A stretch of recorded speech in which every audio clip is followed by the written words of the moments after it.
पहला प्रार्थना करेंगे। गुरुर्ब्रह्मा विष्णु गुरुर्देव महेश्वरा गुरुर साक्षात परब्रह्म तस्मै श्री गुरुवे नमः। ओम शांति शांति। यस। तो हमारा जो बुक है, एक योगी की आत्मकथा, परमहंस योगानंद जी की बुक है।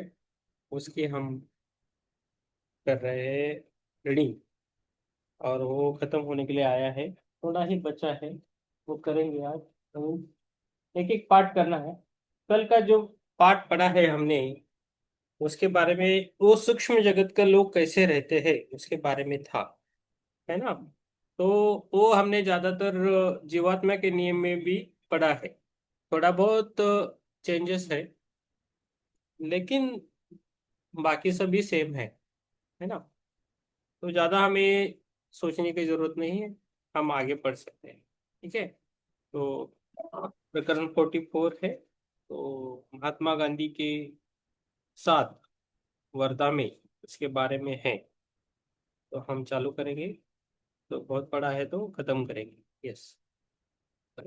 मैं चालू करके देता हूँ, बाद में आप, दीप्ति जी आप, उसके बाद पुष्पलता जी पढ़े। प्रकरण 44, महात्मा गांधी के साथ वर्धा में। वर्धा में आपका स्वागत है। महात्मा गांधी के सचिव श्री महादेव देसाई ने इन शब्दों के साथ राहिलेलं 5 साल राहते काय करायचं अ, ठेवून उद्या ते हं, मला झोपायचं बरं का. हाँ बस ठीक है। महात्मा गांधी के साथ वर्धा में। यस, आप सभी को आत्मवंदन। पुष्पलता जी, माधुरी जी और दीप्ति जी, one second. Okay. Mahatma Gandhi के साथ वर्धा में। वर्धा के आपका वर्धा में आपका स्वागत है। महात्मा गांधी के सचिव श्री महादेव देसाई ने इन शब्दों के साथ खद्दर की मालाएं भेंट करते हुए मिस ब्लेच, श्री राइट और मेरा स्वागत किया। यस। मनीष सर, आपको कुछ बोलना है? मनीष सर ज्वाइन नहीं? आप ठीक है, मैं बोलता हूँ। चालू कर दिया। यस। आपका आवाज नहीं आ रहा है, लेकिन जो भी हमने जो पढ़ा है कल का पाठ, तो वो जीवात्मा के नियम पुस्तक में से बराबर सेम टू सेम है। ज्यादा खाली शब्द इधर उधर होते हैं, बाकी तो सभी सेम है। ओके। तो महात्मा गांधी के साथ वर्धा में हम पढ़ रहे हैं। वर्धा में आपका स्वागत है। महात्मा गांधी के सचिव श्री महादेव देसाई ने इन शब्दों के साथ खद्दर की मालाएं भेंट करते हुए मिस ब्लेच, श्री राइट और मेरा स्वागत किया। अगस्त महीने की एक सुबह हम लोग वर्धा स्टेशन पर पहुंचे ही थे। ट्रेन की धूल और गर्मी से मुक्ति पाने के हमें खुशी हो रही थी। अपना सारा सामान एक बैलगाड़ी के हवाले कर हम लोग श्री देसाई और उनके साथ बाबा साहेब देशमुख एवं डॉक्टर पिंगले के साथ एक खुली कार में बैठ गए। कीचड़ भरी कच्ची सड़क पर चलकर कार थोड़ी ही देर में भारत के राजनीतिक संत के आश्रम मगनवाड़ी में पहुंच गई। श्री देसाई हमें सीधे लेखन कक्ष में ले गए, जहां पालती लगाकर बैठे थे महात्मा गांधी। एक हाथ में कलम, दूसरे में कागज, चेहरे पर विस्तृत, दूसरों को जीत लेने वाली अंतकरण पूर्ण मुस्कान। स्वागत है, हिंदी में उन्होंने लिखा, क्योंकि ये सोमवार था, सप्ताह का उनका मौन दिवस। हम दोनों ही, ये पहली ही मुलाकात थी, फिर भी दोनों एक दूसरे की ओर देखकर अत्यंत प्रेम और खुशी के साथ मुस्कुरा रहे थे। 1925 में महात्मा गांधी ने रांची के मेरे विद्यालय में पधार कर उसे सम्मानित किया था और वहां की अतिथि पुस्तिका में प्रशंसा के शब्द लिखे थे। यस।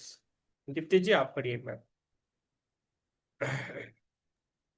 प्रणाम सभी को। हम्म। मात्र 100 पौंड वजन के इस क्षीणकाय संत के शरीर से शारीरिक, मानसिक तथा आध्यात्मिक स्वास्थ्य की आभा प्रकट हो रही थी। उनकी हल्की भूरी सी आंखों में बुद्धि, ईमानदारी और विवेक का तेज। इस राजनीतिज्ञ ने हजारों कानूनी, सामाजिक और राजनीतिक लड़ाइयों में विजय पाई थी। महात्मा गांधी ने भारत की कोटि कोटि अशिक्षित जनता के हृदय में अपना जो अटल स्थान बनाया है, वैसा स्थान अपनी जनता के हृदयों में विश्व के किसी अन्य नेता ने नहीं बनाया। उनकी विख्यात महान आत्मा उनके प्रति जनता के सहज सादर एवं प्रेम की निशानी है। उनकी खातिर ही गांधी जी केवल धोती पहनकर रहते हैं, जबकि उनके इस पोशाक पर सब तरफ व्यंग्य चित्र बनाए जाते हैं।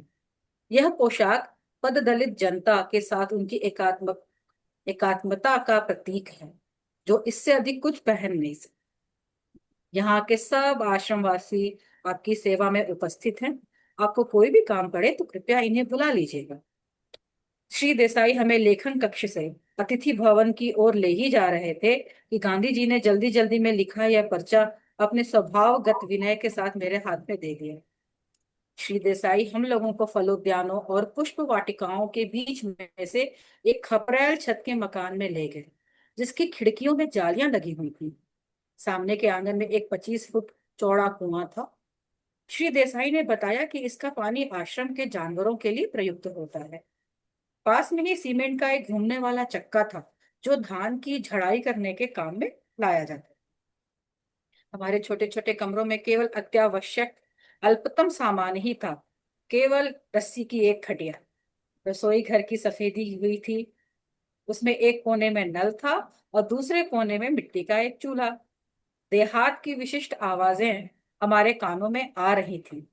कौओं की काव काव, चिड़ियाओं की चूं चूं, मवेशियों का हंभारव, पत्थरों को तोड़ती छेनियों की ठन ठन। श्री राइट की यात्रा दैनंदिनी पर दृष्टि पड़ी तो श्री देसाई ने उसे खोला और एक पन्ने पर महात्मा जी के अनुयायियों या सत्याग्रहियों द्वारा लिए जाने वाले सत्याग्रह व्रत में शामिल प्रतिज्ञाओं की सूची उन्होंने लिख दी। अहिंसा, सत्य, अस्तेय, ब्रह्मचर्य, अपरिग्रह, शारीरिक श्रम, स्वाद इंद्रिय पर नियंत्रण, निर्भयता, सर्वधर्म संभाव, स्वदेशी, अस्पृश्यता से मुक्ति। इन 11 प्रतिज्ञाओं का विनम्रता के साथ पालन किया जाना चाहिए। दूसरे दिन गांधी जी ने स्वयं इस पन्ने पर अपने हस्ताक्षर किए और तारीख भी डाल दी, 27 अगस्त 1935। हमारे आगमन के 2 घंटे बाद हम लोगों को भोजन के लिए बुलाया गया। महात्मा जी पहले से ही बरामदे में अपनी थाली के सामने बैठे हुए थे। यह बरामदा उनके लेखन कक्ष के सामने ही आंगन के इस पार था। लगभग 25 सत्याग्रही पीतल की थालियां और कटोरियां अपने अपने सामने लिए बैठे हुए थे। सामूहिक प्रार्थना के बाद पीतल के विशाल पात्रों में से भोजन परोसा जाने लगा। भोजन में घी लगाई हुई रोटियां, सब्जी और नींबू का मीठा अचार था। गांधी जी ने रोटियां, उबाले हुए चुकंदर, कुछ कच्ची सब्जियां तथा संतरे खाए। उनकी थाली में एक और काफी बड़ी मात्रा में नीम के कड़वे पत्तों की चटनी थी। नीम उत्कृष्ट रक्त शोधक है। एक चम्मच से उन्होंने थोड़ी सी चटनी मेरी थाली में डाल दी। बचपन के वे दिन मुझे याद आ गए जब माँ मुझे जबरदस्ती या अप्रिय औषधि देती थी। मैंने पानी के साथ वह चटनी गले से नीचे उतार दी, परंतु गांधी जी उसे आराम से थोड़ा थोड़ा कर बिना किसी अरुचि के खा रहे थे। इस छोटी सी घटना से गांधी जी की अपने मन को इच्छा अनुसार इंद्रियों से अलग करने की क्षमता मेरे ध्यान में आ गई। कुछ वर्ष पहले किए गए उनके अपेंडिक्स के ऑपरेशन की मुझे याद आई, जिससे उस समय बहुत प्रसिद्धि भी दी गई थी। बेहोशी की दवा लेने से इनकार कर ऑपरेशन के दौरान सारा समय वे प्रफुल्लित मन से अपने अनुयायियों से बातें कर रहे थे। उनके चेहरे पर शांत मुस्कान यह साफ बता रही थी कि उन्हें दर्द का कोई एहसास नहीं हो रहा था। दोपहर में मुझे गांधी जी की विख्यात शिष्या मीराबेन से बातचीत करने का अवसर मिला। मीराबेन एक अंग्रेज नौसेना प्रमुख या एडमिरल की पुत्री हैं, जिनका नाम आश्रम में आने से पहले मिस मेडलिन स्लेट था। अपने दैनिक कार्यक्रम का विशुद्ध हिंदी में विवरण सुनाते हुए मजबूत सा लगता उनका शांत चेहरा उत्साह से खिल उठा। रामोद्धार का कार्य बड़ा संतोषप्रद है। प्रतिदिन सुबह 5 बजे हम लोगों का एक दल आसपास के ग्रामीणों की सेवा करने तथा उन्हें स्वास्थ्य एवं साफ सफाई संबंधी साधारण बातों की जानकारी देने जाता है। हम लोग उनकी घास फूस की झोपड़ियों एवं शौचालयों की सफाई करने का विशेष ध्यान रखते हैं। ग्रामीण जन अशिक्षित है, उदाहरण के बिना उन्हें शिक्षित नहीं किया जा सकता। और वे प्रसन्नता के साथ हंस पड़े। उच्च कुल की इस अंग्रेज महिला को मैं आदर भरी दृष्टि से देख रहा था, जो सच्ची ईसाई विनम्रता हृदय में धारण किए मल सफाई तक का काम कर रही थी, जिसे साधारणतः केवल अस्पृश्य लोग ही करते हैं। Yes ma'am. उन्होंने मुझे, हाँ मैम, जी, मैम हो गया आपका। Thank you. जी धन्यवाद। Thank you ma'am. Yes Pushpalata ji, आप पढ़िए पेज नंबर 474। Okay sir. आत्मनिर्भर। हाँ। उन्होंने मुझे बताया, मैं 1925 में भारत आई। इस देश में आकर मुझे ऐसा लगता है कि मैं अपने घर वापस आ गई हूँ। अब मैं अपने पुराने जीवन और पुराने तौर तरीकों में कभी लौटना नहीं चाहूंगी। फिर थोड़ी देर बाद हमने अमेरिका के बारे में चर्चा की। उन्होंने कहा, भारत आने वाले अनेक अमेरिकी लोगों की आध्यात्मिक विषयों में गहरी रुचि देखकर मुझे सदा ही आनंद और आश्चर्य होता है। मीराबेन के हाथ शीघ्र ही चरखा चलाने में व्यस्त हो गए। महात्मा जी के प्रयत्नों के फलस्वरूप चरखा अब भारत के ग्रामीण इलाकों में सर्वव्यापी हो गया है। कुटीर उद्योग के पुनरुज्जीवन को प्रोत्साहित करने के लिए गांधी जी के पास ठोस अर्थशास्त्रीय और सांस्कृतिक कारण हैं। तथापि वे सभी आधुनिक प्रगति से कट्टरता के साथ दूर रहने की सलाह भी नहीं देते। उनके अपने राष्ट्रव्यापी व्यस्त जीवन में मशीनें, रेलगाड़ियों, मोटर गाड़ियों तथा टेलीग्राफ ने बहुत महत्वपूर्ण भूमिका निभाई है। 50 वर्ष की जनसेवा, जेल के अंदर बाहर आना जाना, राजनैतिक जगत की छोटी से छोटी बातों एवं उसकी कठोर वास्तविकताओं के साथ दिन प्रतिदिन संघर्ष, इन सभी बातों द्वारा उनके जीवन में और अधिक संतुलन आया है। उनकी उदार मनसकता में, उनकी स्वस्थ चित्तता में और भी अधिक वृद्धि हुई तथा इस विलक्षण मानवीय तमाशे का विनोदपूर्ण कौतुक बुद्धि के साथ अवलोकन करना सिखाया। शाम 6 बजे बाबा साहेब देशमुख के यहाँ उनके निमंत्रण पर हम तीनों ने भोजन का आनंद लिया। 7 बजे की प्रार्थना के समय हम लोग आश्रम लौट आए और छत पर पहुंचे, जहाँ 30 सत्याग्रही गांधी जी के सामने अर्धवृत्ताकार बैठे थे। गांधी जी एक चटाई पर बैठे थे। एक पुरानी जेब घड़ी उनके सामने खड़ी करके रखी हुई थी। अस्त होते सूर्य की अंतिम किरणें ताड़ और बरगद के वृक्षों पर पड़ रही थी। रात के अंधेरे की ओर झिंगुरों की गुनगुनाहट शुरू हो गई थी। वातावरण शांत गंभीर था। मैं मंत्रमुग्ध हो गया। श्री देसाई एक भजन गाने लगे और बाकी लोग उनका साथ देने लगे। इसके बाद गीता पाठ हुआ। गांधी जी ने समापन प्रार्थना करने के लिए मुझे संकेत किया। वहां भाव और अभिलाषा का कैसा दिव्य संयोग था। यह एक अविस्मरणीय स्मृति बनकर रह गई। वर्धा में छत पर तारों के नीचे ध्यान। समय की पाबंदी का पालन करते हुए ठीक 8 बजे गांधी जी ने अपना मौन भंग किया। उनके लिए अपने जीवन के विशाल कार्यों के कारण अपने समय को सूक्ष्मता से विभाजित कर विविध कार्यों में बांटना आवश्यक है। स्वागत स्वामी जी। इस बार महात्मा जी का अभिवादन कागज के माध्यम से नहीं था। हम छत से उतरकर उनके लेखन कक्ष में पहुंचे ही थे। लेखन कक्ष में कोई फर्नीचर नहीं था। वहां केवल बैठने की आसन जैसी छोटी छोटी चौकोर चटाइयां थी। जमीन पर बैठकर लिखने के काम आ सके इतनी ऊंचाई की एक डेस्क, कागज और कुछ साधारण कलमें, फाउंटेन पेन नहीं थी। एक कोने में मामूली सी एक घड़ी टिक टिक किए जा रही थी। उस कमरे में शांति और भक्ति का वातावरण था। गांधी जी अपने मोहक, लगभग दंतविहीन मुस्कान बिखेर रहे थे। उन्होंने बताया, अपने पत्र व्यवहार हेतु समय निकालने के लिए मैंने कई वर्षों पूर्व सप्ताह में एक दिन मौन रखना शुरू किया, परंतु मौन के वे 24 घंटे अब एक महत्वपूर्ण आध्यात्मिक आवश्यकता बन गए। नियतकालिक मौन रखने में कष्ट तो कुछ नहीं है, बल्कि यह एक वरदान है। मैं पूर्ण मन से उनके साथ सहमत हो गए। महात्मा जी ने मुझे अमेरिका और यूरोप के विषय में प्रश्न किए। हमने भारत और विश्व की परिस्थितियों पर चर्चा की। कमरे में श्री देसाई के प्रवेश करते ही गांधी जी ने उनसे कहा, महादेव, कल रात टाउन हॉल में योग शास्त्र पर स्वामी जी के व्याख्यान की व्यवस्था करो। रात को जब अपने कमरे में जाने के लिए मैं उठा तो गांधी जी ने सिट्रनेला ऑयल की एक शीशी मेरे हाथ में दी। वर्धा के मच्छर अहिंसा के बारे में कुछ नहीं जानते स्वामी जी, हंसते हुए उन्होंने कहा। Yes, thank you ma'am. आगे पढ़े सर? आगे ठीक है, एक पेज पढ़िए मैम। हो गया? बहुत, हाँ, बहुत पेजेस है, 3-3 पेज देंगे। आगे दीप्ति जी को भी देना चाहिए था एक पेज, और देखेंगे लास्ट। यस, एक पेज पढ़िए आप। एक पेज और पढ़ना? हाँ, एक पेज 476।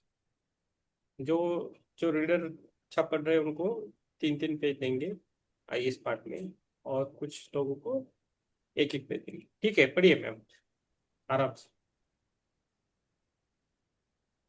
पुष्पलता जी, यस, पढ़िए मैम। Yes sir. 476। थोड़ा, हाँ हाँ, जी, हाँ जी, हाँ जी। हाँ। दूसरे दिन सुबह जल्दी ही दूध में गुड़ के साथ बनाए हुए दलिये का नाश्ता हम लोगों ने किया। 10:30 बजे गांधी जी और सत्याग्रहियों के साथ भोजन करने के लिए हमें बुलाया गया। आज भोजन में हाथ से कूटे हुए चावल का भात, सब्जी और इलायची के दाने थे।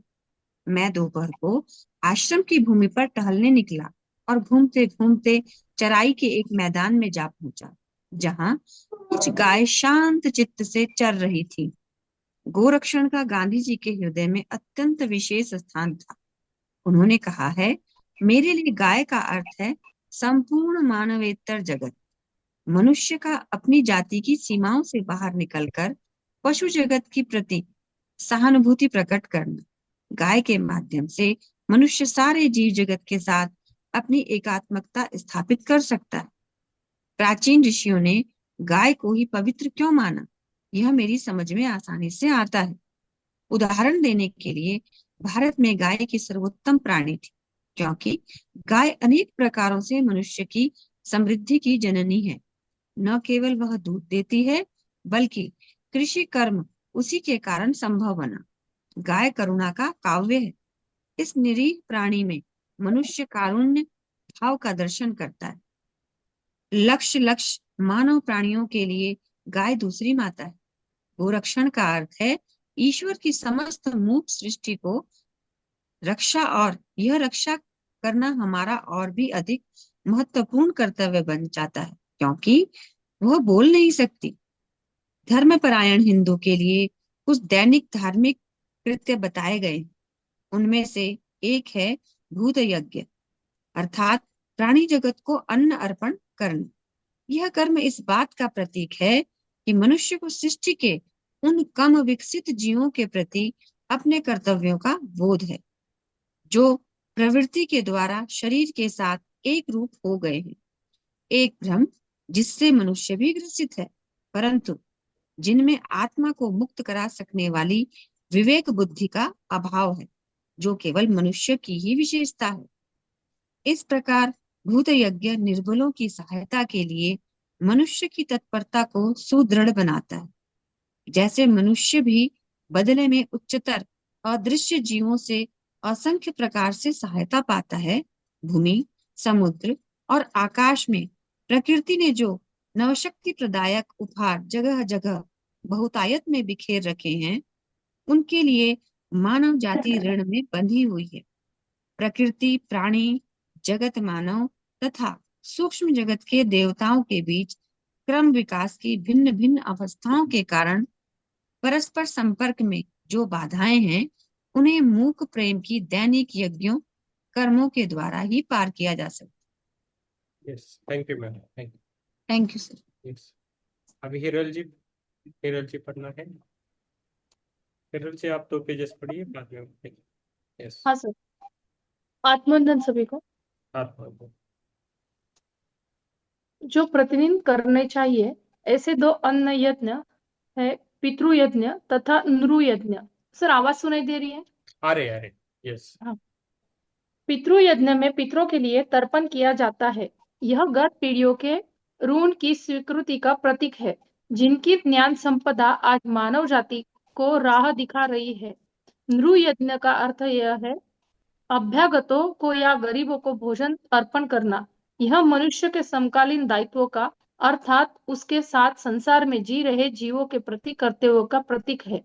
दोपहर में गांधी जी द्वारा छोटी छोटी बच्चियों के लिए चलाए जा रहे आश्रम को भेंट देकर मैंने अपना नृ यज्ञ पूरा किया। मोटर में 10 मिनट का रास्ता था। श्री राइट भी मेरे साथ आए थे। रंगी बिरंगी साड़ियां पहने वे बालिका ऐसी लग रही थी मानो लंबे लंबे डंठलों पर छोटे छोटे फूल लगे हो।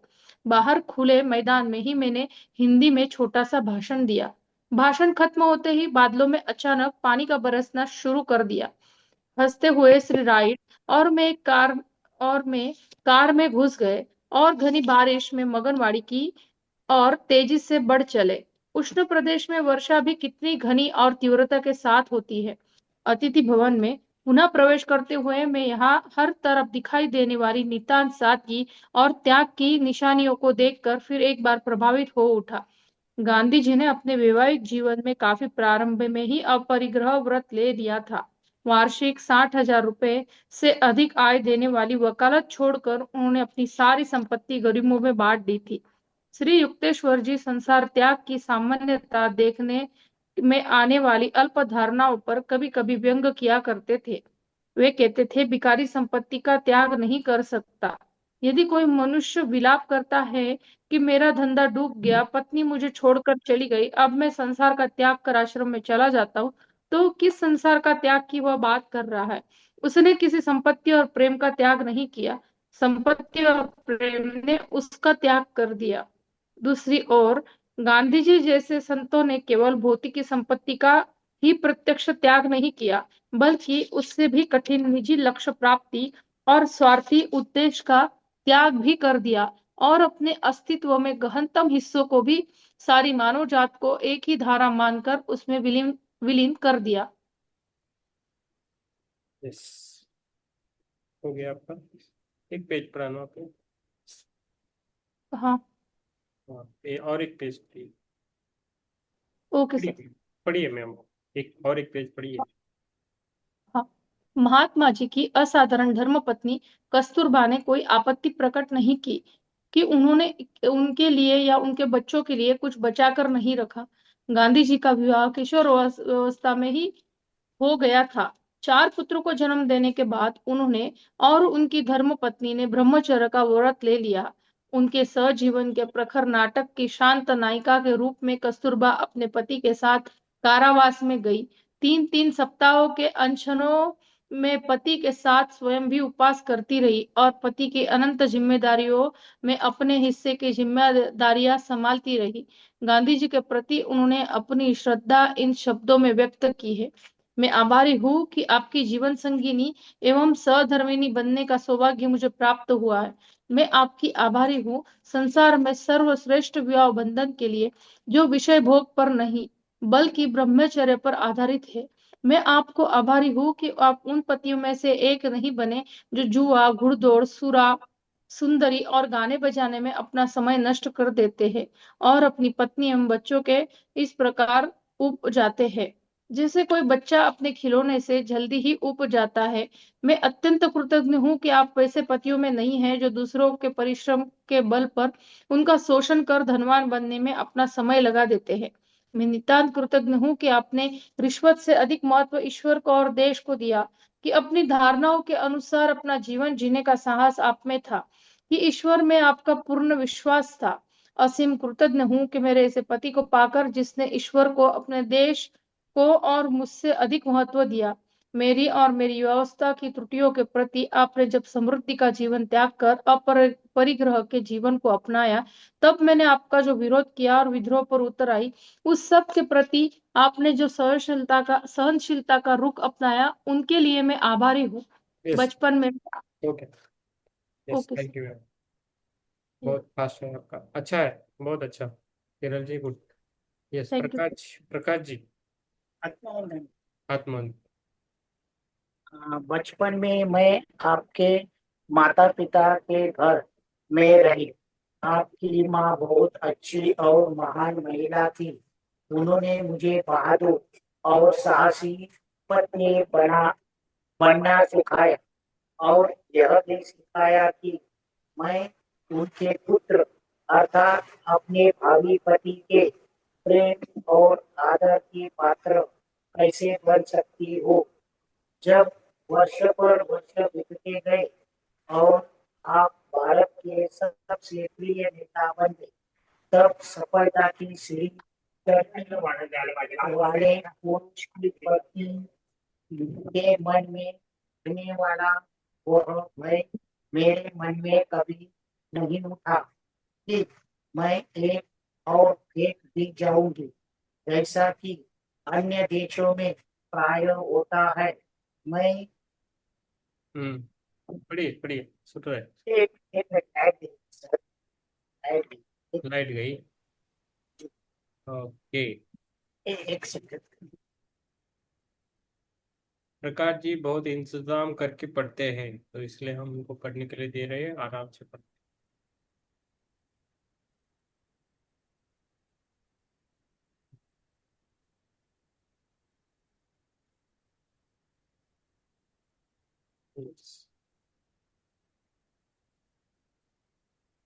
बचपन में, वो आने तक मैं पढ़ूंगा फिर से। बचपन में मैं अपने आपके माता पिता के घर में रही। आपकी माँ बहुत अच्छी और महान महिला थी। उन्होंने मुझे बहादुर और साहसी पत्नी बनाना सिखाया, और यह भी सिखाया कि उनके पुत्र अर्थात अपने भावी पति के प्रेम और आदर की पात्र कैसे बन सकती हूँ। यस, पढ़िए सर। मैं पढ़ूं? हाँ, आपकी पढ़ना, हम पिछले वाला जी, पढ़। धन्यवाद। जब वर्ष पर वर्ष बीतते गए, आ रहा है आवाज? हाँ, आ रहा है सर। हाँ, और आप भारत के सबसे प्रिय नेता बन गए, तब सफलता की सीढ़ी चढ़ने वाले पुरुष की पत्नी के मन में उठने वाला वह भय मेरे मन में कभी नहीं उठा कि मैं एक और फेंक दी जाऊंगी, जैसा कि अन्य देशों में प्राय होता है। मैं जानती थी कि जब मृत्यु आएगी तब भी हम पति पत्नी ही होंगे। अनेक वर्षों तक कस्तूरबा उन जन निधियों के पोषपाल का काम करती थी जिन्हें महात्मा जी लाखों में जमा कर सकते थे। भारत के घरों में बड़ी मजेदार कहानियां बताई जाती है कि गांधी जी की सभाओं में महिलाओं के आभूषण पहनकर जाने को लेकर पति लोग बहुत चिंतित रहते हैं, क्योंकि पद दलितों की वकालत करने वाली गांधी जी की जादुई वाणी सोने के कंगनों और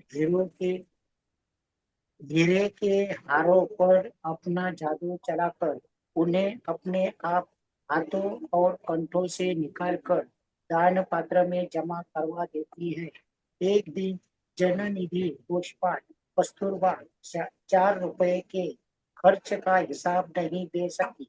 गांधी जी ने आय व्यय विवरण प्रकाशित कर दिया, जिसमें उन्होंने अपनी पत्नी की 4 रुपए की विसंगति को निष्ठुरता पूर्वक स्पष्ट दर्शाया।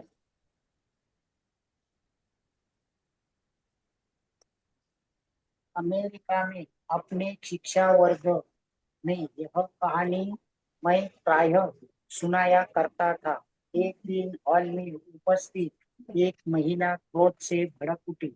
महात्मा हो या कोई और, यदि वो मेरे पति होते तो इस तरह के अनावश्यक सार्वजनिक अपमान के लिए ऐसी खबर लेती कि उन्हें छठी का दूध याद आ जाता।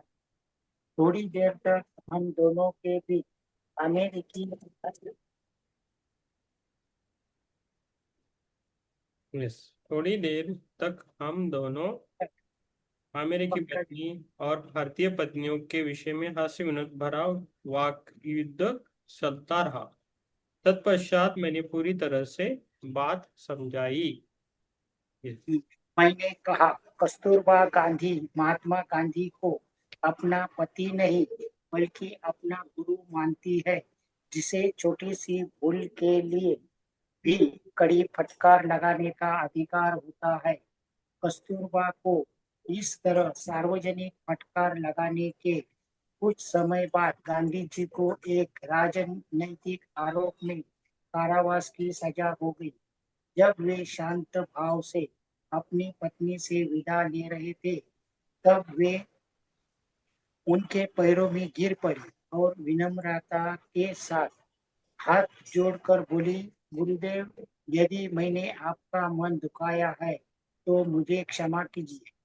उस दिन दोपहर को 3 बजे मैं पूर्व निर्धारित कार्यक्रम के अनुसार उस संत के लेखन कक्ष में उनसे मिलने जा पहुंचा, जिसने अपनी पत्नी को भी अपनी एक निष्ठ शिष्या बना दिया था।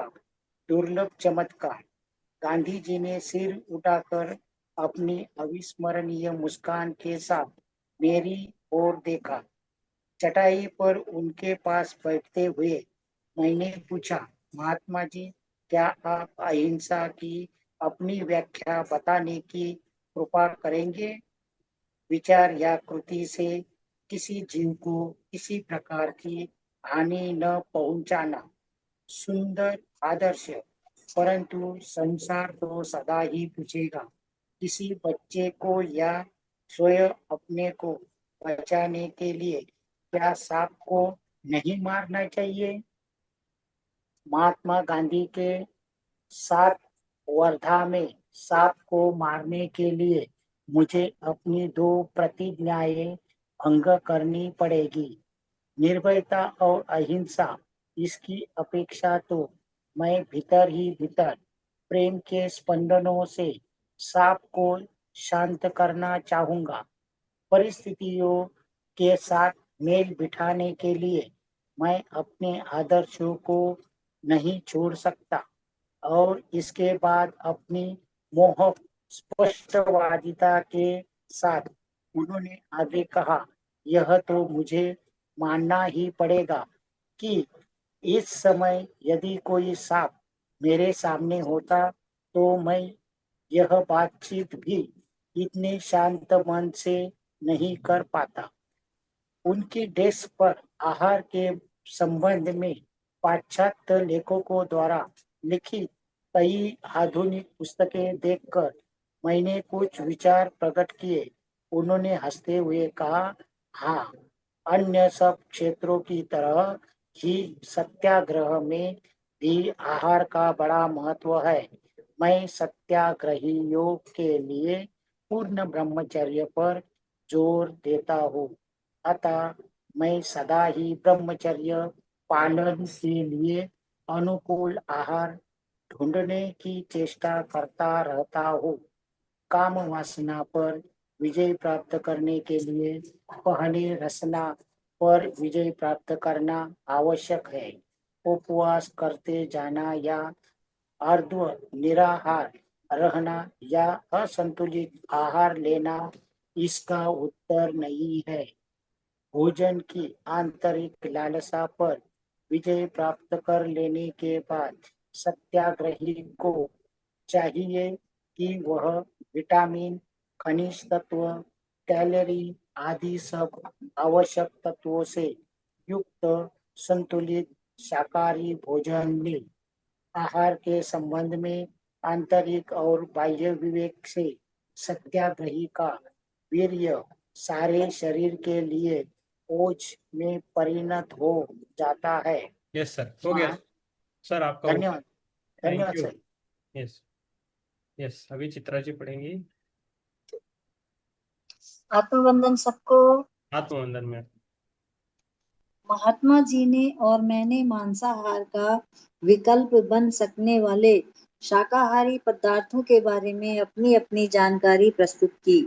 मैंने कहा, एवोकाडो बहुत अच्छा होता है। कैलिफोर्निया में मेरे सेंटर के पास एवोकाडो के अनेक वृक्ष कुंज हैं। गांधी जी का चेहरा उत्सुकता से खिल उठा। वर्धा में एवोकाडो हो सकेंगे? खाने की नई चीज से सत्याग्रहियों को भी खुशी होगी। मैं लॉस एंजलिस से एवोकाडो के कुछ पौधे वर्धा भेजने की याद रखूंगा। अंडे में भी प्रोटीन उच्च मात्रा में होता है। क्या सत्याग्रहियों के लिए अंडे वर्जित हैं? बांझ अंडे वर्जित नहीं हैं। कुछ याद आकर महात्मा जी हंस पड़े। फिर भी कई वर्षों तक मैं किसी को उनका उपयोग करने नहीं देता था। मैं स्वयं तो कभी अभी भी नहीं खाता हूँ। एक बार मेरी एक पुत्रवधू पोषक तत्वों की कमी के कारण मरणासन हो गई थी। उनके डॉक्टर उसे अंडा खिलाने पर जोर दे रहे थे। मैं मान नहीं रहा था। मैंने अंडे के बदले दूसरा कुछ सुझाव सुझाने का डॉक्टर से अनुरोध किया। डॉक्टर ने कहा, गांधी जी, बांझ अंडे में जीव नहीं होता, इसलिए जीव हत्या का भी कोई प्रश्न नहीं उठता। तब मैंने अपनी पुत्रवधू को अंडे खिलाने की अनुमति खुशी से दे दी। वह जल्दी ही ठीक हो गई। पिछली रात को गांधी जी ने लाहिड़ी महाशय के क्रिया योग की दीक्षा लेने की इच्छा प्रकट की थी। महात्मा गांधी जी की खुली मनोवृत्ति और जिज्ञासा देखकर मैं अभिभूत हो गया। अपनी ईश्वर आराधना में वे बच्चों के समान हैं और उस विशुद्ध ग्रहणशीलता को प्रकट करते हैं जिनकी बच्चों में प्रशंसा करते हुए ईसा मसीह ने कहा था, स्वर्ग का राज्य ऐसों का ही है। क्रिया का उपदेश देने के लिए मैंने जो समय निर्धारित किया था वह आ गया। अब श्री देसाई, डॉक्टर पिंगले सहित क्रिया प्रविधि जानने की इच्छा रखने वाले कुछ अन्य सत्याग्रही भी कमरे में दाखिल हो गए। मैंने पहले उन सबको योगदा के शारीरिक व्यायाम सिखाए। इसमें शरीर को मन की आंख से 20 भागों में विभाजित देखा जाता है और फिर अपनी इच्छा शक्ति से एक एक करके इन प्रत्येक भाग में शक्ति संचार कराया जाता है। शीघ्र ही वहां उपस्थित प्रत्येक व्यक्ति मेरे सामने मानव मोटर की तरह थरथराने लगा। गांधी जी के शरीर के लगभग सदा ही दृष्टि के सामने खुले रहने वाले 20 भागों में शक्ति की थरथराहट की लहरों को देखना आसान था। वे बहुत पतले तो हैं, परंतु इतने भी नहीं कि देखने में अच्छे न लगे। उनकी त्वचा चिकनी है और उस पर कोई झुर्रियां नहीं पड़ी हैं। बाद में मैंने उन सबको क्रिया योग की मुक्तिदायिनी विधि की दीक्षा दी। गांधी जी ने विश्व के सारे धर्मों का श्रद्धा भाव के साथ अध्ययन किया है। जैन शास्त्र बाइबल का न्यू टेस्टामेंट और टालस्टाय का समाज शास्त्रीय साहित्य गांधी जी के अहिंसा सिद्धांत के मुख्य प्रेरणा स्रोत हैं।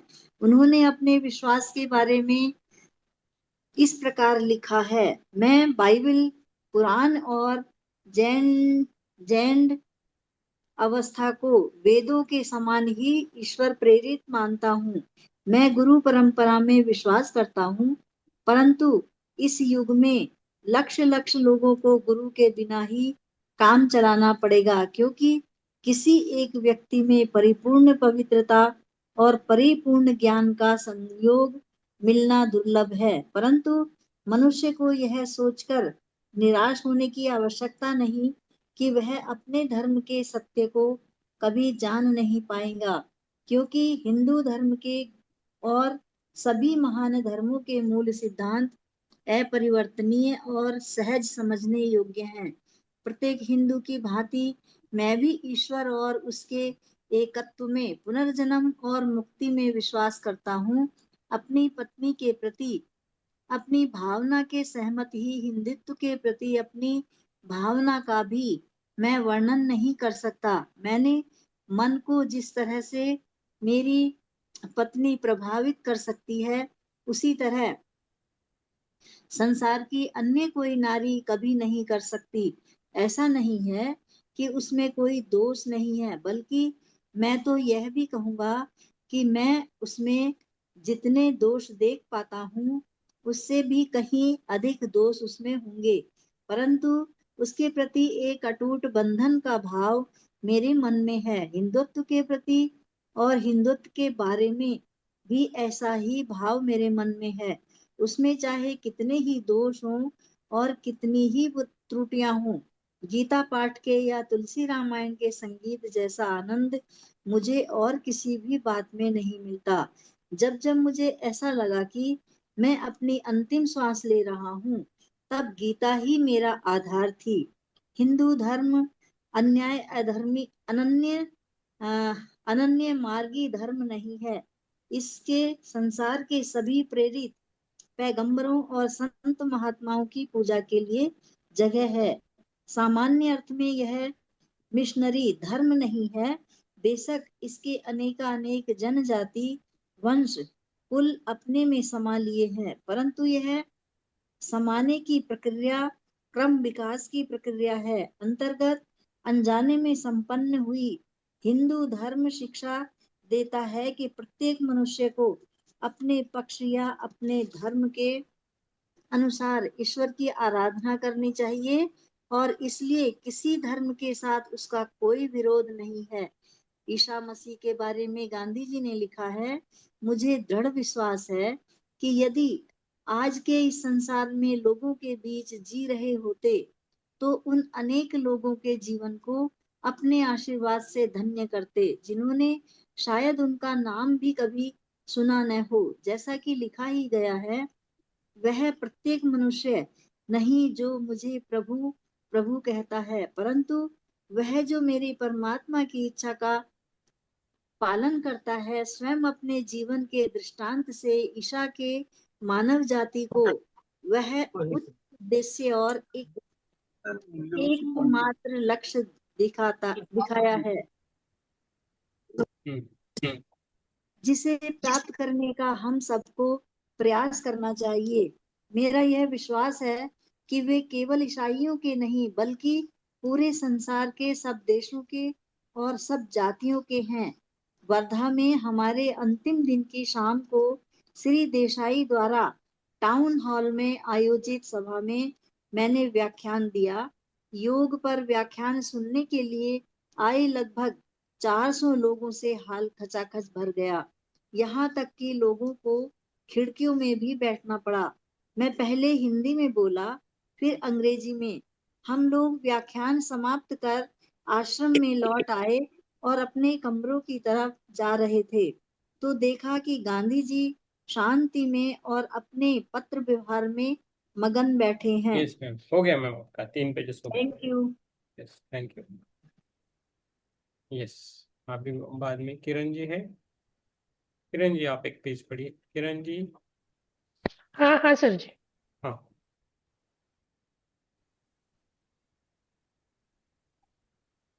पता है कहाँ है आप? वो 5 बजे बराबर ना? हाँ, बरोबर, सुबह 5 बजे। सुबह 5 बजे जब मैं उठा तो अभी रात का अंधेरा छाया हुआ था। ग्रामीण जीवन में धीरे धीरे जागृति आ रही थी। सबसे पहले आश्रम के प्रवेश द्वार के सामने से एक बैलगाड़ी गई। फिर एक किसान सिर पर भारी बोझ संभालते हुए गुजरा। सुबह के नाश्ते के बाद गांधी जी से विदा लेने और उन्हें प्रणाम करने के लिए हम तीनों उनके पास गए। महात्मा जी अपनी प्रातःकालीन प्रार्थना के लिए सुबह 4 बजे ही उठ जाते हैं। महात्मा जी, अब हम चलते हैं। मैंने उनके चरणों का स्पर्श किया। आपके हाथ में भारत सुरक्षित है। वर्धा में वह सुखद समय बिताए बरसों बीत गए हैं। जल स्थल आकाश में युद्धरत विश्व में अंधकार छा गया है। महान नेताओं में अकेले गांधी जी ने ही सशस्त्र शक्ति के स्थान पर व्यवहारिक अहिंसा का विकल्प प्रस्तुत किया है। शिकायतों को और अन्यायों को दूर करने के लिए महात्मा जी ने अहिंसा के उपाय का अवलंब किया है और बार बार उन उपायों ने अपनी प्रभावकारिता सिद्ध की है। गांधी जी अपने सिद्धांत को इन शब्दों में प्रकट करते हैं, मैंने देखा है कि विध्वंस और विनाश के बीच भी जीवन चलता रहता है, इसलिए विनाश से भी बड़ा कोई नियम अवश्य है। केवल उसी नियम के अंतर्गत किसी सुव्यवस्थित समाज का अस्तित्व संभव हो सकता है और जीवन जीने योग्य बन सकता है। यदि वही जीवन का नियम है तो हमें दैनिक जीवन में उनका पालन करना चाहिए। जहाँ भी युद्ध हो, जहाँ भी किसी विरोधी से हमारा सामना हो, हमें प्रेम से ही विजय प्राप्त करनी चाहिए। मैंने देखा है कि प्रेम के अचूक नियम ने मेरे जीवन में ऐसी समाधान ऐसे समाधान दिए हैं जो विनाश के नियम में अधिक अधिक नहीं दिए।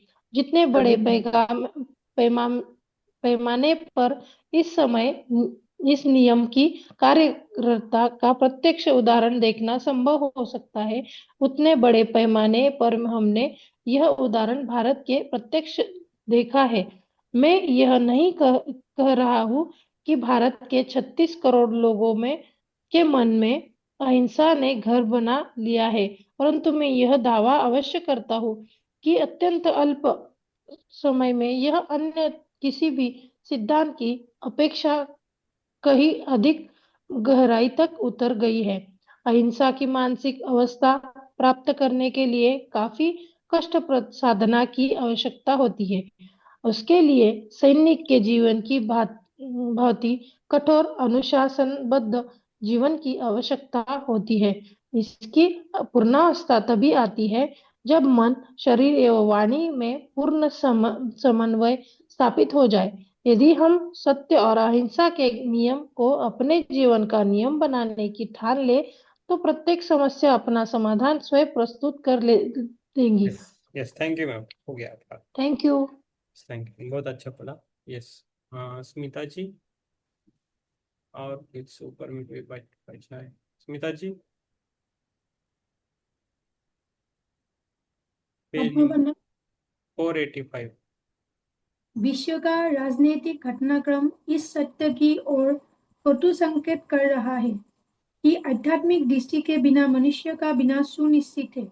यदि धर्म ने नहीं तो विज्ञान ने मानव जाति के मन में असुरक्षा और सब भौतिक पदार्थों की निस्सारता की अस्फुट सी भावना जगा दी है। आप सचमुच मनुष्य अपने स्रोत और उद्गम, अपने भीतर स्थित परमात्मा के पास न जाए तो और कहाँ जाए?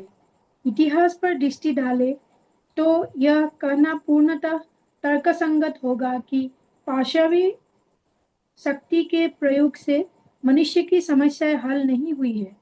प्रथम विश्व युद्ध के भीषण दुष्कर्म के कर्मफल ने ही द्वितीय विश्व युद्ध का रूप लिया।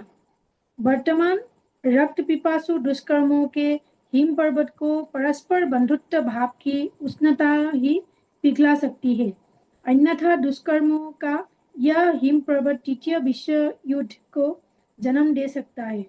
20वीं सदी की अमंगलत्रयी विवादों के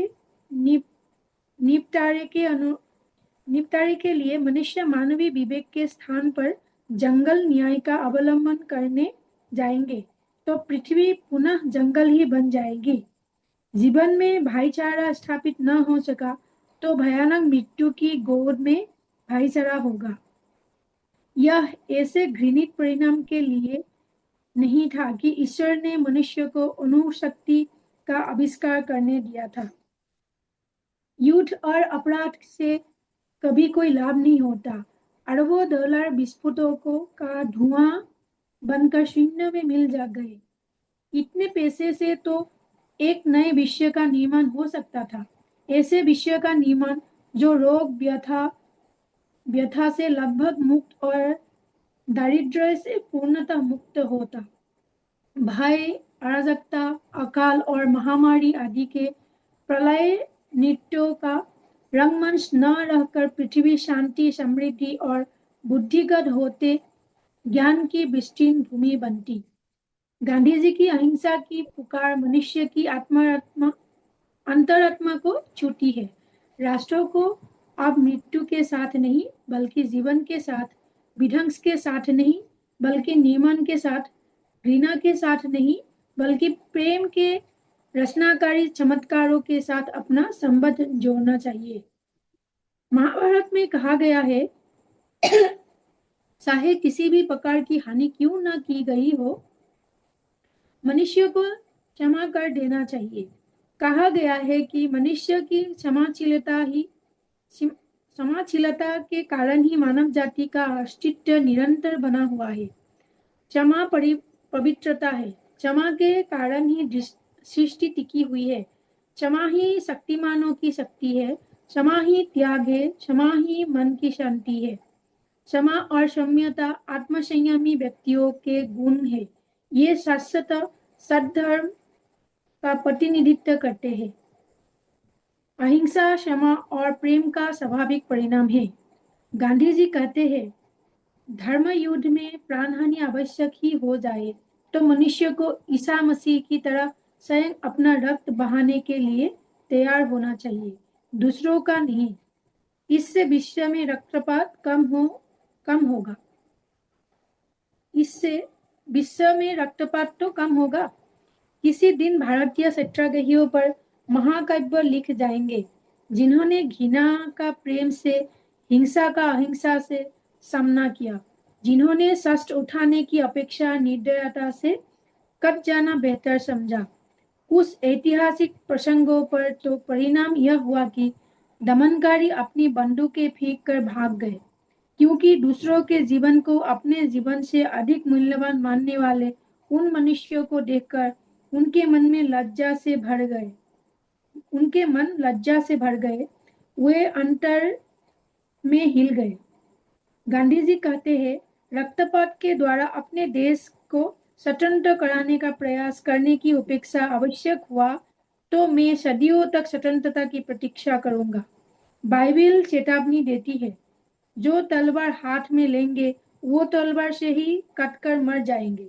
महात्मा गांधी ने लिखा है, मैं अपने को राष्ट्रवादी कहता हूँ, लेकिन मेरा राष्ट्रवाद उतना ही व्यापक है जितना यह विश्व। यह पृथ्वी के सारे राष्ट्रों को अपने घेरे में लेता है। मेरे राष्ट्रवाद में पूरे विश्व का कल्याण समाविष्ट है। मैं नहीं चाहता कि अन्य राष्ट्रों के भस्मावेशों पर मेरा भारत खड़ा हो। मैं नहीं चाहता कि भारत एक मनुष्य का भी शोषण करे। मैं चाहता हूँ कि भारत शक्तिशाली बने ताकि वह अन्य राष्ट्रों में भी शक्ति का संचार कर सके। आज ऐसा करने वाला एक भी राष्ट्र यूरोप में नहीं है। वे दूसरों को शक्ति नहीं देते।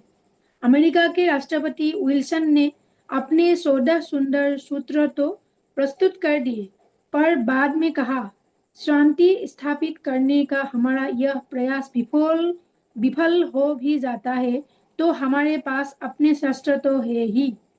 मैं इस स्थिति को उलट देना चाहता हूँ और यह कहना चाहता हूँ, हमारे शस्त्र तो विफल हो ही चुके हैं।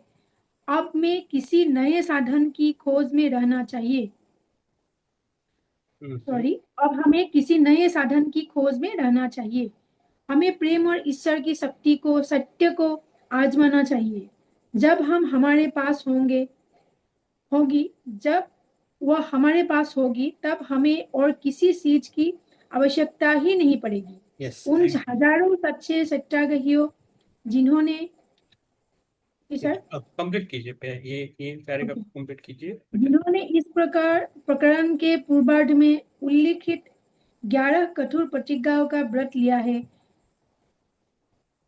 को तैयार कर जो भारतीय जनता को अहिंसा के आध्यात्मिक एवं भौतिक लाभों का बड़े धीरज के साथ परिचय कराने के द्वारा उन्हें अहिंसा के अस्त्रों, अन्याय के साथ असहयोग, अपमान सहने की तैयारी, कारावास, शस्त्र उठाने की अपेक्षा मृत्यु से सुसज्जित करने के द्वारा और असंख्य सत्याग्रहियों के विरोचित हुतात्मा के असंख्य उदाहरणों से जागतिक सहानुभूति प्राप्त करने के द्वारा गांधी जी ने बड़े ही नाट्यमय ढंग से अहिंसा के व्यवहारिक स्वरूप तथा विवादों को युद्ध के बिना भी प्रभावी तरीके से हल करने की उसकी क्षमता को सिद्ध कर दिया है।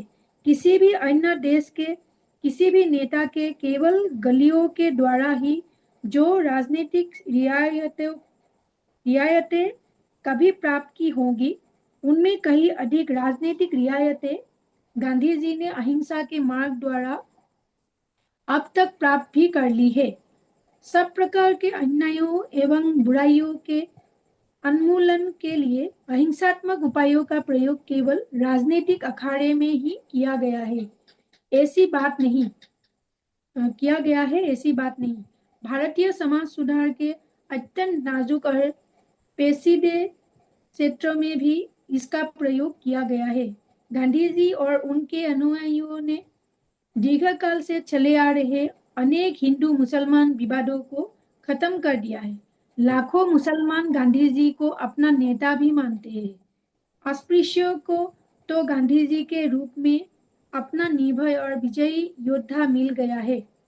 गांधी जी ने लिखा था, यदि मुझे फिर से जन्म लेना पड़े तो मैं अछूतों के बीच अछूत बनकर ही जन्म लेना चाहूंगा, क्योंकि उसके द्वारा मैं और अधिक प्रभावशाली ढंग से उनकी सेवा कर सकूंगा।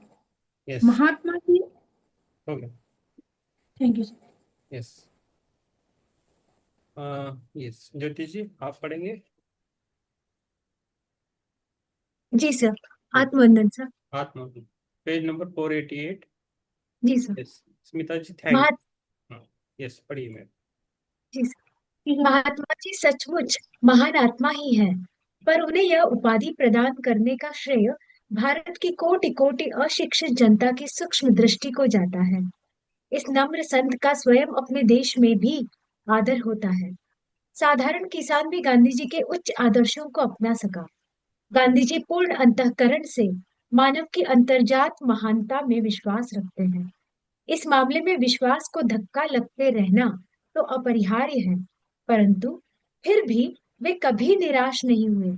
वे लिखते हैं, सत्याग्रही को कोई 20 बार धोखा दे तो भी 21वीं बार वह फिर उस पर विश्वास करने के लिए तैयार रहता है, क्योंकि मानव स्वभाव में निर्विवाद विश्वास ही इस पथ का सार है। एक बार किसी टीकाकार ने उनसे कहा, महात्मा जी असाधारण पुरुष हैं, आपको संसार से अपने जैसे आचरण की आशा नहीं करनी चाहिए। गांधी जी ने कहा, कितना विचित्र है हम लोगों का यह सोचना कि शरीर में तो सुधार किया जा सकता है, पर आत्मा की सुप्त शक्तियों को जगाना असंभव है।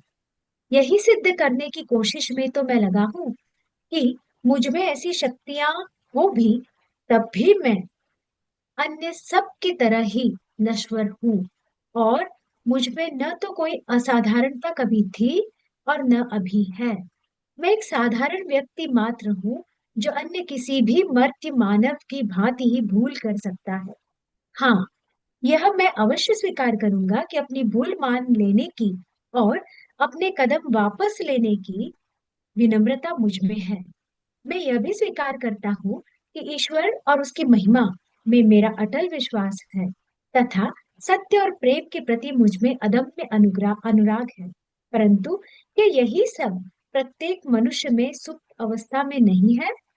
फिर आगे उन्होंने कहा, भौतिक जगत में यदि हम नई नई खोजें और आविष्कार कर सकते हैं, तो क्या आध्यात्मिक क्षेत्र में ही अपना दिवालियापन घोषित करना जरूरी है? क्या यह अपरिहार्य है कि मनुष्य पहले पशु ही बने और फिर मनुष्य? वह भी यदि कभी बन सका तो वह भी यदि कभी बन सका तो अमेरिकी लोगों को तो गर्व के साथ विलियम पेन के उस अहिंसा प्रयोग को याद करना चाहिए, जो पेंसिल्वेनिया में 17वीं शताब्दी में स्वतंत्र बस्ती बसाने में उन्होंने किया था। वहां न कोई किले थे, न सैनिक थे, न कोई रक्षक थे, और न कोई शस्त्रार्थ थे। अमेरिका में नए बसने आए लोगों के और रेड इंडियन लोगों के बीच जो बर्बर सीमा प्रांतीय युद्ध और नृशंस नरसंहार चलते रहते थे, उनमें केवल पेनसिल्वानिया के क्वेकर ही ऐसे लोग थे जिन्हें किसी ने कभी छुआ तक नहीं। बाकी लोग या तो लड़ाइयों में मार डाले गए या नरसंहारों में, परंतु ये लोग पूर्णतः सुरक्षित थे। एक भी क्वेकर औरत पर कभी हमला नहीं हुआ, एक भी क्वेकर बच्चे की कभी हत्या नहीं हुई, एक भी क्वेकर आदमी को कभी कोई यातना नहीं दी गई। अंत में जब क्वेकर लोगों को उस राज्य का शासन छोड़ देने पर विवश होना पड़ा, तब युद्ध छिड़ गया और कुछ पेंसिल्वेनिया के लोग मारे गए, परंतु केवल 3 क्वेकर ही इसमें मरे, और ये 3 ऐसे लोग थे जो अपने मार्ग से इतने भटक गए कि अपनी सुरक्षा के लिए शस्त्र रखते थे। फ्रैंकलिन डी रूजवेल्ट ने कहा था, प्रथम महायुद्ध में बल प्रयोग से शांति स्थापित नहीं हो सकी। जय पराजय दोनों ही समान रूप से निरसित हुए। विश्व को इससे सीख लेनी चाहिए थी। लाओ त्सु का उपदेश था, हिंसा के जितने अधिक हथियार होंगे उतनी ही अधिक मनुष्य की दुर्दशा होगी। हिंसा की विजय का अंत शोक समारोह के साथ ही होता है। गांधी जी ने घोषणा की है, मैं विश्व शांति के लिए लड़ रहा हूँ, उससे कम किसी बात पर यह लड़ाई नहीं रुक सकती। यदि भारतीय आंदोलन अहिंसक सत्याग्रह के आधार पर सफल हुआ तो देश प्रेम को एक नया अर्थ प्राप्त होगा, और यदि छोटे मुंह बड़ी बात कहूं तो स्वयं जीवन को ही एक नया अर्थ मिल जाएगा। इससे पहले कि पाश्चात्य जगत गांधी जी के कार्यक्रम को एक अव्यवहारिक स्वप्न दृष्टा का कार्यक्रम मानकर उसकी उपेक्षा करे, उसे गैलीली के प्रभु की सत्याग्रह की व्याख्या पर विचार करना चाहिए। तुमने सुना है कि यह कहा जाता है कि आंख के बदले आंख और दांत के बदले दांत, पर मैं तुमसे कहता हूं कि तुम दुष्टता का दुष्टता से प्रतिकार मत करो, बल्कि कोई तुम्हारे दाहिने गाल पर तमाचा मारे तो तुम अपना दूसरा गाल भी उसके सामने कर दो। विधि योजना की सूक्ष्म अचूकता के अनुरूप ही गांधी युग एक ऐसी शताब्दी में प्रसृत हो चला है जो दो दो विश्व युद्धों से ध्वस्त और बर्बाद हो चुकी है। गांधी जी के जीवन की प्रस्तर प्राचीर पर दिव्य लिखावट साफ झलक रही है, जो भाइयों के बीच फिर रक्तपात के विरुद्ध चेतावनी दे रही है। यस, ये तो पत्र है। यस, महात्मा गांधी की हिंदी लिखावट है, उन्होंने लिखा है ऊपर, और नीचे उसका लिखा है, महात्मा गांधी योग्यता सत्संग ब्रह्मचर्य विद्यालय आए थे, उन्होंने अतिथि पुस्तिका में उपयुक्त वाक्य लिखने की कृपा की थी। यहाँ वे कह रहे हैं कि इस संस्था की मैं सर्व प्रकार से उन्नति चाहता हूँ। इस संस्था का मेरे मन पर अच्छा असर पड़ा है। चरखी की प्रवृत्ति में मैं ज्यादा ज्ञान और अभ्यास की आशा रखता हूँ। हस्ताक्षर मोहनदास गांधी, 17 सितंबर 1925। भारत के लिए एक राष्ट्रीय ध्वज 1921 में गांधी जी के द्वारा डिजाइन किया गया था। धाराई केसरिया सफेद और हरी थी। हरी केंद्र में चरखा गहरे नीले रंग का था। चरखा ऊर्जा का प्रतीक है। उन्होंने लिखा, और हमें याद दिलाना है कि भारत के इतिहास में समृद्धि के पिछले युगों के दौरान हाथ कताई और अन्य घरेलू शिल्प प्रमुख थे। ये लिखा है, हो गया। तो ये पाठ हो गया, 44 हो गया महात्मा गांधी जी का। तो उनके विचार 100 साल के पुराने थे, तो वो भी वो तो अहिंसा के लिए तो ठीक है, बाकी सब ये नहीं है। और बंगाल की आनंदमयी माँ, वो मंडे करेंगे, बहुत अच्छा पाठ है। हम्म। वो आनंदमयी माँ मेरे पास 2 दिन आई थी, 2 दिन ध्यान कर रहा था, दोनों दिन मेरे पास आई थी। बहुत करुणामय है वो माँ। तो ये छोटा पाठ है, बाद में करेंगे, अभी नहीं, अभी ध्यान का टाइम हो गया है। कल अवनी मैम आने वाला है, अवनी मैम, अवनी अवनी राव, जो बेसिकली तेलुगु है लेकिन मुंबई में पड़ी बड़ी है। तो कल आएगी हमारे पास, और हमारा ये, उनका हम इंटरव्यू लेंगे, हम सभी जन, है ना। तो बहुत सारे लोगों को पता है, वो थर्ड आई मास्टर है। पूरा जीवन उन्होंने पूरा जीवन उन्होंने अपना इसके लिए, ध्यान के लिए लगाया है। ठीक है। तो अभी किसी को कुछ प्रश्न है तो पूछ सकते हो, नहीं तो हम ध्यान में चलते हैं।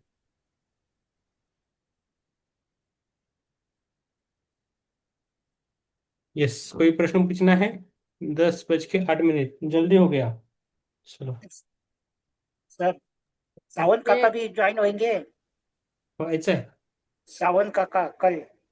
हाँ हाँ, तो माँ को बहुत मानते हैं ना वो भी, हाँ हाँ।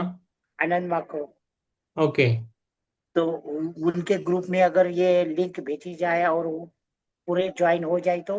आप भेज दीजिए। सावन सर, काका को पूछिए ना आप। वो लेट मैं तो रुकते नहीं, 10 बजे के बाद रुकते नहीं वो। हाँ, क्योंकि वो माँ को बहुत मानते हैं। बीच में ना मुंबई में मुलुंड में आई थी माँ। जब हम्म ये इनका सत्कार था, नया किताब का उद्घाटन था, हम्म। अभी माँ आई थी। हम्म। और सर, अपना सोनम मैम है ना, उनका हम्म। शादी का, मैरिज का आज एनिवर्सरी है, इसलिए आज नहीं आ पाई। ओ, ओके ओके, अरे। कल से आएगी। ओके, बहुत बढ़िया। ठीक है, नो प्रॉब्लम। Thank you. और किसी को कुछ बोलना है, पूछना है? उनको आप बोल दीजिए, हमारे हमारे हमारे से और हमारे ग्रुप की तरफ से शादी की हार्दिक कामनाएं। हैप्पी मैरिज हाँ जी, एनिवर्सरी। हाँ जी, मैसेज का। यस। यस, प्रकाश जी बहुत अच्छा काम कर रहे हैं और उनका नाम भी प्रकाश है। और हमारे ग्रुप का नाम भी प्रकाश हो रहा है, गोवा प्रकाश करके हमने रखा है, क्योंकि प्रकाश ही सब कुछ है। और हमारे ग्रुप में भी प्रकाश है, तो बहुत अच्छी बात है। देखा धीरे सर, धीरे ये धीरे। ना, ये जो वो योगी कथामृत ना, वो अभी चालू थी, अभी 9 बजे के पहले। हाँ दूसरा किसी ने लिंक भेजा था। ये सब इसमें फोटो है ना, हाँ योगी राज के, वो हाँ उसमें भी फोटो दिख रहे थे, कृष्णा का वगैरह फोटो जैसे हाँ हाँ। सब दिख रहे थे वो लिंक में। ठीक आपको भी है। आई होगी वो लिंक। हाँ, नहीं नहीं, मुझे नहीं आई। ठीक है, अभी तो नहीं। और कोई इसका कुछ प्रश्न नहीं है तो हम ध्यान करेंगे। यस। चित्रा जी, स्मिता जी, विश्वलता जी, कुछ प्रश्न नहीं है तो ध्यान करेंगे। हम्म। चलो, पानी पीना है, ध्यान के लिए बैठना है, आधा घंटा करेंगे। 10:30 ये बजे। एक अनुभव बताना है आज। हाँ ध्यान हाँ। शिविर में तीन मैडम, दो मैडम को ब्लू कलर दिखा। हम्म मैंने वो सब बात नहीं बोला था, लेकिन वो लोग 1 घंटा ध्यान के बाद उन्होंने बताया कि मुझे ना कुछ ब्लू कलर दिख रहा था, पता नहीं। और एक मैडम ने कहा मुझे भी ब्लू कलर दिख रहा था। और एक मैडम ने कहा मुझे ना लाइट दिख रहा था, जैसे किसी ने लाइट लगा दिया हो किसी ने। लेकिन मैं तो आग मेरा तो आग बंद है, लाइट कहाँ से आ रहा है, ऐसा बोल रहा था। अरे वाह। और मैडम ने और एक मैडम ने देखा हम्म कि दो कुछ आत्मा, मतलब उस उन्होंने खुद ही बोला है कि दो आत्मा मतलब मिल रहे हैं, गले मिल रहे हैं, ऐसा देखा है उन्होंने। हम्म माय गॉड मैं तो एकदम आश्चर्यचकित रह गई, कैसा हो गया इतना जल्दी। और तीन हम्म दिन हुआ है हम लोग का ध्यान। दो हम्म जन का तो छूट गया था कल, उन लोगों हम्म का अलग प्रोग्राम था तो वो आए नहीं थे। तो हम्म आज तो 12 लोग आए होंगे आज। कल भी 10-12 ऐसा ही आए होंगे। हम्म तो बहुत अच्छा लगा ये। बाकी सबका भी अच्छा लगा है, लेकिन ये बहुत ही विचित्र हो गया है। और हम्म एक मैडम ने तो आत्मा की आत्मा मिलन देख लिया है। हम्म हाँ, मतलब आपने क्या देखा? मतलब मुझे लगा कि एकदम आत्मा की आत्मा, मतलब गले लग रहे हैं, ऐसा दिख रहे हैं मुझे। हम्म। बहुत अच्छा मैम, आपके कारण हो रहा है सब कुछ। बहुत बढ़िया। नहीं नहीं सर, मेरे कारण नहीं हो रहा है ठीक है, आप और नीपू जी और वो आप। लोग हमेशा वो कर रहे हैं। वो क्या, ध्यान मैंने उन लोगों को करने के लिए बोला है कि 40 दिन आप लोग बिना मतलब रुके कीजिए। हम्म। उसके बाद आप लोगों की मर्जी ठीक है। निकालना। Yes. Thank you ma'am. Thank you sir. बहुत बढ़िया काम कर अच्छा रहे हैं। लगा, अनुभव कॉन्ग्रेचुलेशन। बहुत अच्छा लगा हाँ, थैंक यू सर। बहुत अच्छा। यस। ध्यान में अभी जुड़ना है। आत्मवंदन नंद कुमार जी, ध्यान में, ध्यान के लिए बैठिए आप। आत्मवंदन सर। आप सभी लोगों को आत्मवंदन। सबको आत्मवंदन। यस। तो ध्यान करना है अभी। ध्यान के लिए बैठना है, पानी चाहिए तो पीजिए, पीना है। और आंखों को बंद करके बैठिए, आराम से बैठिए। आंखों को बंद करके बैठना है।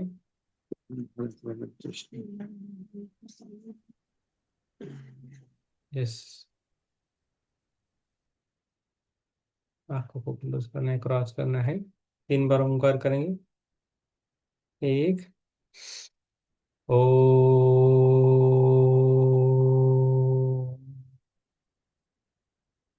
2, ओ,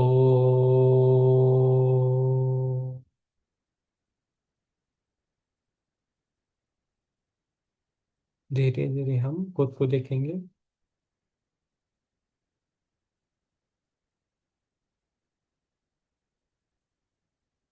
जो भी समय शिवानंद जी का जीवन महात्मा गांधी के साथ गया, उसको भी थोड़ा ये करेंगे, एहसास करा के लेंगे और आगे जाना है। अपनी सांसों पे ध्यान देना है, श्वास लेना है और छोड़ देना है।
आत्मवंदन सभी को मेरा ग्रेटिट्यूड।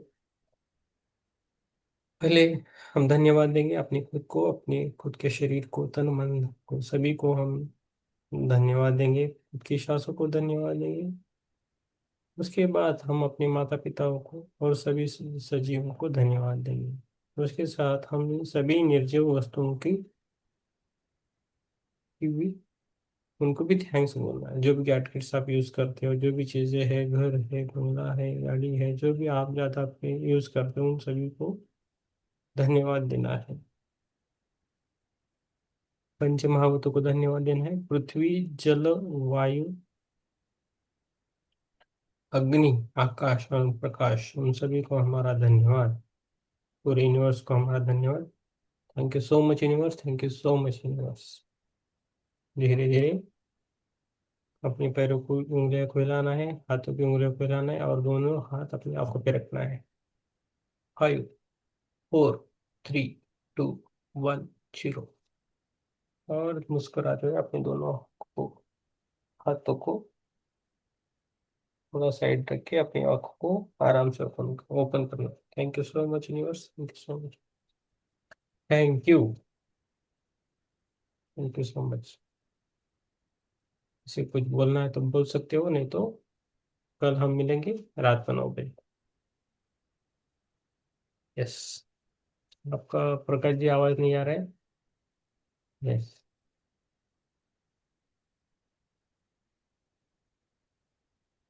नहीं आ रहा है। और किसी को बोलना है, बोल सकते हैं।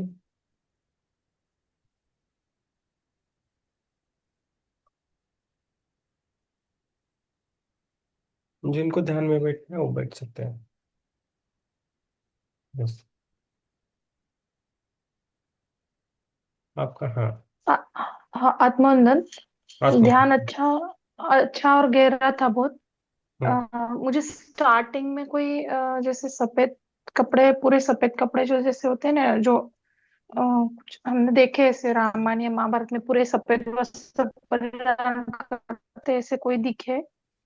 और उसके बाद मतलब वो अस्पष्ट था, पर उसके बाद मुझे एक लड़की दिखी छोटी सी, 1-2 साल की, जो चल सकती है। तो उसके पैर में शूज थे, हम्म। जैसे मेरे हस्बैंड पहनते हैं ना बड़े बड़े, वो शूज पहन के चल रही है हम्म। और भाग रही है मतलब। और तीसरा मुझे दिया दिखा, कोई दिए का थाली लेके अंदर आया है कहीं से, कोई ऑफिस है या कोई ऐसे हॉस्पिटल प्रीमाइसेस क्या है पता नहीं, पर कोई ठीक दिए है। की थाली लेके अंदर आया है। Very good. आज सुबह सुबह में मुझे दिया दिखा था ऐसे ही, मतलब हम्म। कल कल रात से कंटिन्यू मुझे दिया ही दिख रहा है। Hmm. Very good ma'am, very good, अच्छा चल रहा है। दिया मीन्स आपका अपना आत्मा दिखता है, वो आत्मा रहता है खुद का। ओके, वो हाँ। दिखता है। तो मुझे भी दिखता है। हाँ। बहुत अच्छी बात है, बहुत अच्छा कर रहे हो ma'am. Thank you. Very good ma'am. या थैंक यू सर। यस। कल रहिए, अवनी मैम को क्वेश्चन करिए, और आपके किसी ग्रुप में भेजना है तो भी भेज दीजिए, अवनी मैम का है। हाँ, तो हम करेंगे। तो और सेशन में एक चीज रखना है कि हम और मास्टर्स को हमें देना है अपॉर्चुनिटीज। तो उनको ही पीछे नहीं लगना है, आप ही ले लो, आप ही ले लो, ऐसा नहीं करना है। हमारा उसूल है कि हर टाइम अलग मास्टर लेके आए, नहीं मिला तो उनको बुलाएं, कोई भी मास्टर को। ठीक है? तो ये आप याद रखें सभी जन, वंस मोर नहीं करना है। हमको ज्ञान ज्ञान लेना है बहुत। कोई नहीं मिला तो वंस मोर करेंगे, उनको बुलाएंगे। ठीक है? कोई भी मास्टर, सबको मैं बोल रहा हूँ, पर्टिकुलर नहीं। अभी कुलकर्णी सर नहीं है, वो गए। मुझे प्रॉब्लम प्रॉब्लम होता है फिर। यस। बहुत सारे मास्टर्स है, उनको बुलाएंगे हम। यस। प्रकाश जी, तुमचा आवाज येत नाही, ते काढून बोला मोबाईल. नाही, आवाज येत नाही, ते कानाचं काढून बोला, कानाचं हेडफोन. आला आवाज? हा, आता आला? येते. हा, आला आला. हा, आत्मवंदन. हम्म. अं, मग सिंधुदुर्ग ते ग्रुप आहे ना, हम्म. सावंत काकांचा, हा. त्याच्यावरती मी हे लिंक पाठवू? हा, पाठवा पाठवा. अच्छा, दुसरे. आणि सर, आजचे हे सेशनचं लिंक पाठवाल? हो, पाठवतो. कारण हा, सोनम मॅडमला बोललो होतो ना, तर ते बोलले की ती लिंक मला पाठवा म्हणून. तर तुम्ही ग्रुपवर पाठवाल तर रेकॉर्डिंग केलेलं ते उद्या बघू शकतील ना. हो हो हो. आणि सर, ज्यांना काही दिसतंय ना, दृष्टी खोलली आहे, त्या लोकांना तुम्ही सांगा की काय ते त्राटक करायला, त्राटक एका बिंदूवरती लक्ष केंद्रित करायचं. मग ते आता आपण तसं सांगायचं नाही, आपलं होऊ दे त्यांचं हा, व्यवस्थित, मग बघूया. ठीक आहे? आता ठीक आपण आहे. ओके, नंतर धन्यवाद. बोलूया आपण. आत्मवंदन सर्वांना. आत्म. आत्म यस. Thank you sir. धन्यवाद. धन्यवाद सर. यस। और किसी को कुछ बोलना है? Chitra ji ma'am, Chitra ma'am, Chitra ma'am है। ज्योति मैम, विवेकानंद।